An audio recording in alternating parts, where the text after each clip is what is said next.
చెరపకురా చెడేవు అంటారు. భారతదేశంలో ఖలిస్తానీ ఉద్యమాన్ని, కాశ్మీర్ ఉద్యమాన్ని రెచ్చగొట్టింది పాకిస్తాన్ దశాబ్దాల తరబడి. కానీ భారత్ రివర్స్ తంత్రం వేసిందో లేదో తెలీదు. కానీ కర్మ రిటర్న్ అయింది మాత్రం పాకిస్తాన్‌కి. పీఓకేలో ఉన్నటువంటి వాళ్ళందరూ మా దేశం మాకు కావాలి. పాకిస్తాన్ మమ్మల్ని వదిలిపోని సబ్సిడీలు మాకు అక్కర్లేదు పో అంటూ రోడ్డెక్కి కూర్చున్నారు. రావలకోటలో రచ్చ నడుస్తోంది. అది ఎన్నిసార్లు ఆపినా ఆరని ఉద్యమంలా రగులుతూనే ఉంది. అక్కడ ఆకాంక్ష ప్రత్యేక దేశం కావాలన్నటువంటిది. ఇక్కడేమో మన కాశ్మీర్‌లో ప్రత్యేక దేశపు కాంక్ష తగ్గిపోయింది. అక్కడోళ్ళకి ఇక్కడ వాళ్ళతో కలవాలని ఉంది గానీ, ఇక్కడోళ్ళకి అక్కడ వాళ్ళతో కలవాలని లేదు. రెండో పక్కన చూస్తే బెలూచ్ వాళ్ళు ఏకంగా ఆ ప్రాంతాలు ఆక్రమించుకొని సైనిక పోస్టులు తీసేసుకొని, సైన్యం వస్తే చంపేస్తూ, సొంత కరెన్సీ గూడా పెట్టుకున్నారు. పన్నులు గూడా వాళ్ళే కలెక్ట్ చేసుకుంటున్నారు.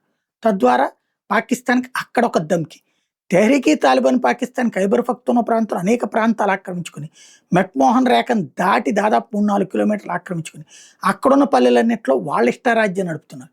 ఓవరాల్‌గా పాకిస్తాన్ మనల్ని ఏదో చేయబోయి, తనని తానేదో చేసుకున్నట్టుంది.